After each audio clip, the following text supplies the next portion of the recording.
So you are listening to Tech Vibe Pittsburgh. This is your front row seat to all things around Pittsburgh's technology and innovation ecosystem. I'm your host, Jonathan Kirsten, with the Pittsburgh Technology Council. For nearly 3 decades, I've just been covering the companies and everything happening here in Pittsburgh's tech sector. Have so much fun doing it. And one of the highlights of our year here in Pittsburgh's tech ecosystem is when Innovation Works and EY Ernst & Young come together to release their investment report. This is the 13th year. I love the fact we are tracking the numbers behind all the investments across our technology sector. And today we're going to nerd out around some of these numbers, and we can see how Pittsburgh continues. We got this growth path working, and every year we have some new numbers to report.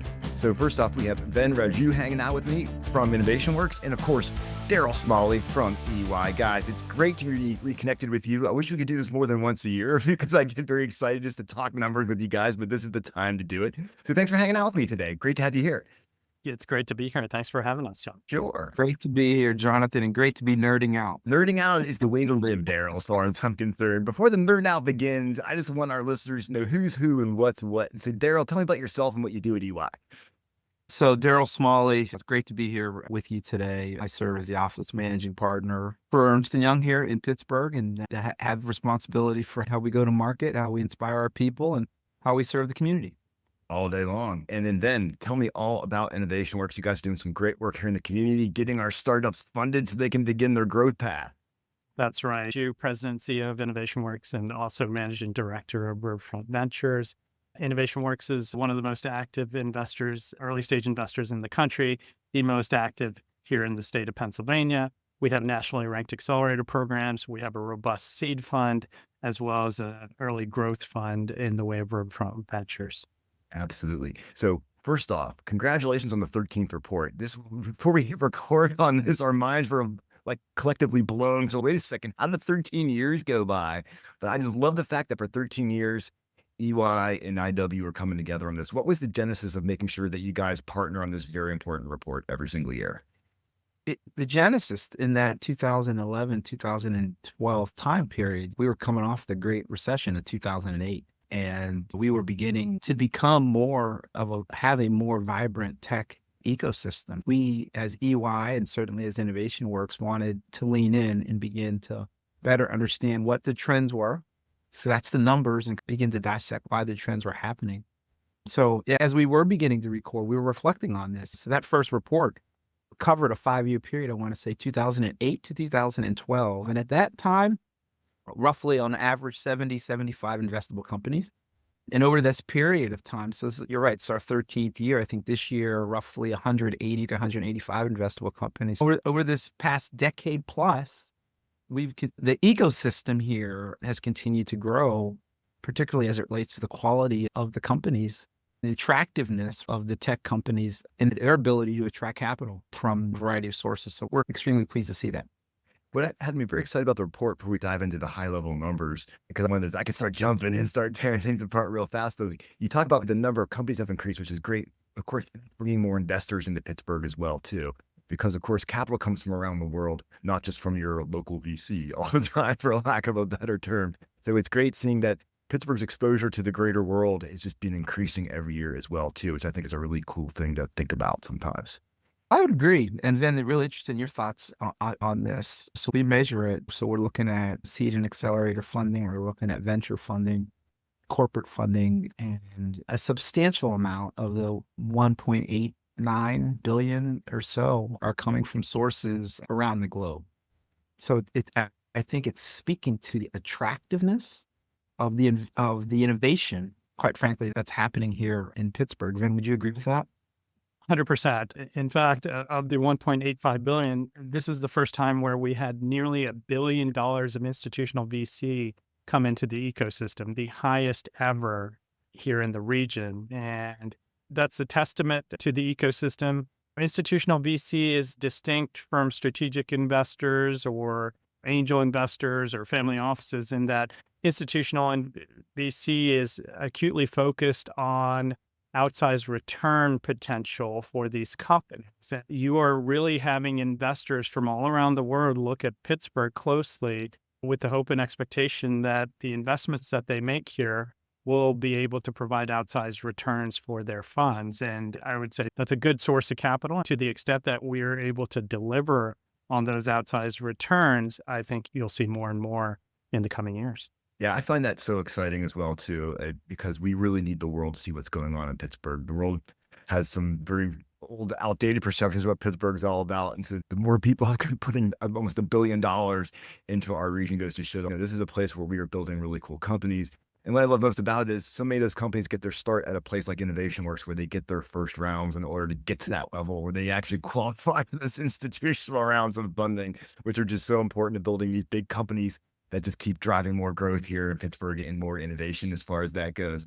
So as part of this year's numbers, like what I think is kind of interesting about Pittsburgh, we also once again talked about this a little bit before we hit the record button, is that of these numbers, we always have a pretty big round that we report in Pittsburgh. There's always one company that really hits it out of the park. And this year was Abridge. They pulled in was almost like $500 million or something like that.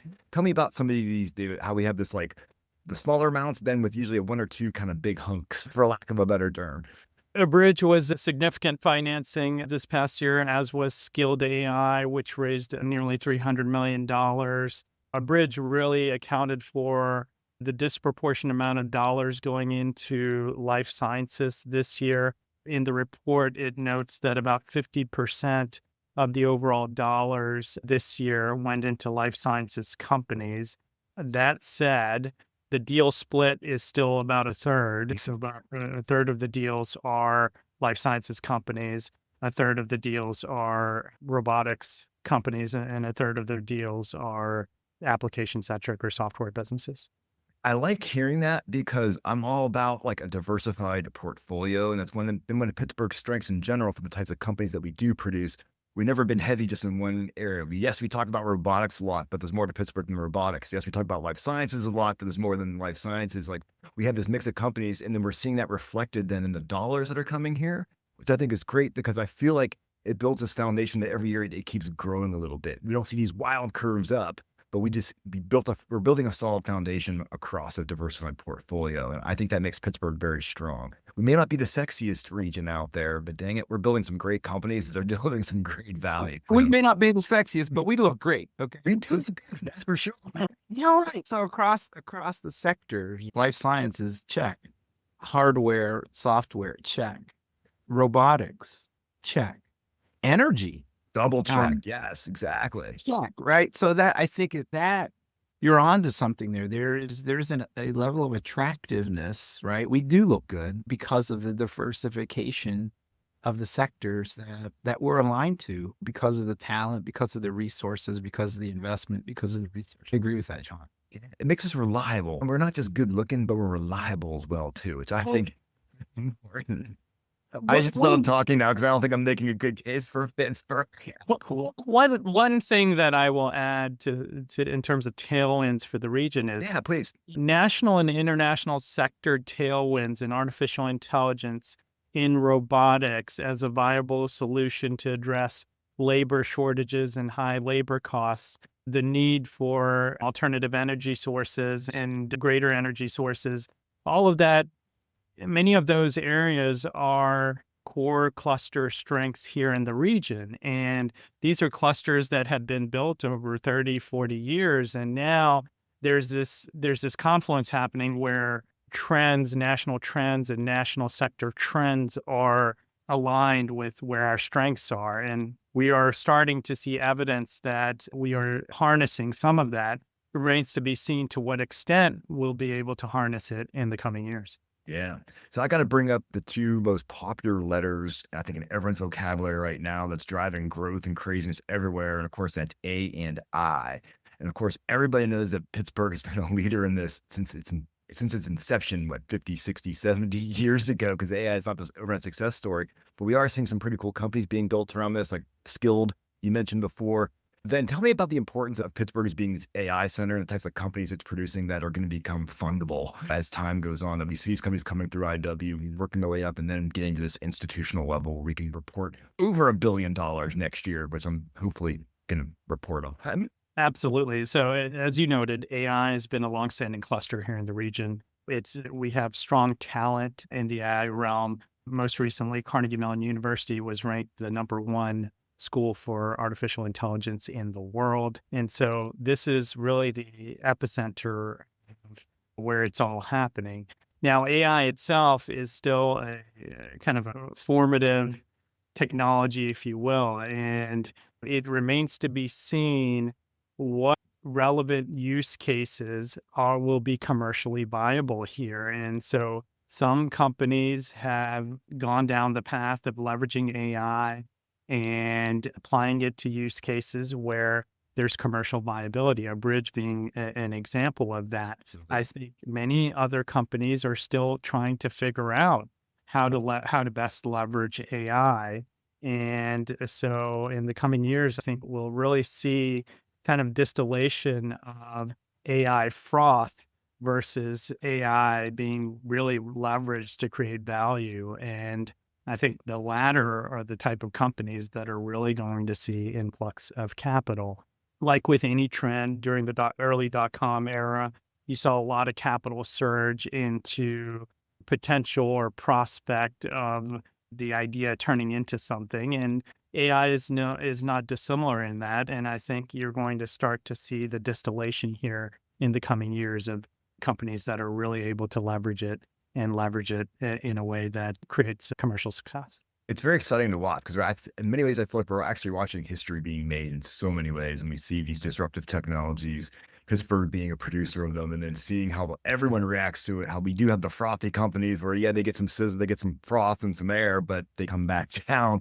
But I think Pittsburgh's traditionally been the company that had been the region that builds the type of company that is froth free, which is why it takes us a little longer to make these companies, to brew these companies. Got me thinking about coffee right now, then. Damn you and this freaking froth. So, Daryl, tell me the importance of putting these numbers out and how, as regional stakeholders, can use this research, because this is very important research, how we can actually use this research, not just to go out and say, yeah, we had this, okay, on to the next news cycle, but to take this information and start making decisions on it, start guiding the region. I'm sure it helps IW figure out the types of companies that it wants to keep investing into. The EY sees a marketplace where it knows where there's addressable areas where EY can be helpful. I just feel like there's so much that we can take from this report and make actual kind of business decisions and make actual decisions that kind of grow our region in the right direction to increase these numbers. Well, you're right. We think it's important to tell the story and this journey that our region, right, has been on for let's say the last 45 or 50 years, and to highlight the tech ecosystem, where the investments are being made, and how these companies are help solving challenges. So I was just reflecting, right, on how Ven was sharing and how some of the AI developments are solving problems. I'll expand on that. You have a green cabbage, right? That's focusing on spend analytics, helping organizations better understand their spend. Or a blast point who's leveraging artificial intelligence to help organizations better understand how to drive customer experience. It's important, I think, for us to help others in the region and outside, quite frankly, of the region understand what's happening here, because it ultimately expands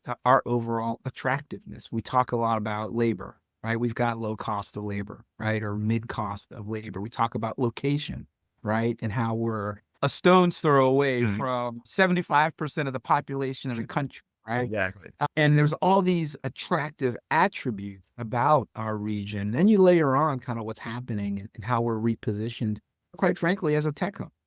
So we think it's important to share the data, to highlight the organizations that are participating in this resurgence, right? And this transformation of our geography, because ultimately it will drive, in theory, it should drive additional investment and economic development here in our region. Yeah, it's very well put. And that's why every year we get excited when these numbers come out, because we want to see where we stand, whether the numbers are good or bad. It's all about knowing what they are and knowing that we have a level of truth to work from so we can make these decisions. But one more point, Ven always, when we were chatting together, he always shares this with me. So Ven, hopefully I get this. We consistently are punching above our weight, right? In robotics, in software, in artificial intelligence. I think the report shares, particularly in hardware, software, and robotics, I think we're the 8th largest market from an investment perspective. and a per capita on an investment per capita perspective.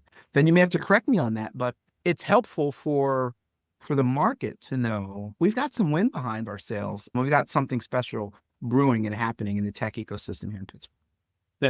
That's exactly right. As Daryl noted, in artificial intelligence, machine learning, and autonomous vehicles, if you look at dollars per capita, we are 8th in the country. If you look at deals per capita, we are around 16th in the country. If you look at overall dollars per capita, we hit above our weight in that our population is somewhere in the realm of 25th or 26th in the country. But if you look at dollars per capita in terms of overall dollars per capita into the region, we're number 16. And on all accounts, we seem to be hitting above our weight.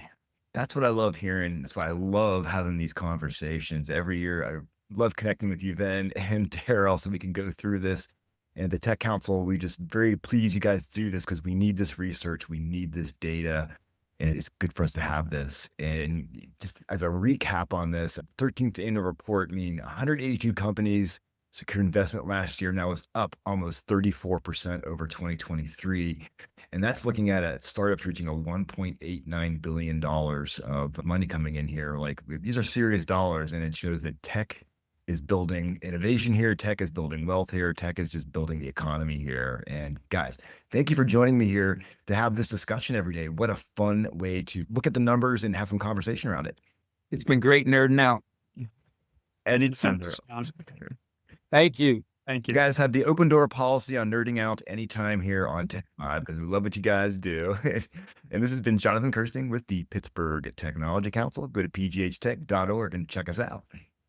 All right, guys. Good job, man. Hit the old stop button here. There it is. Hold on. All right.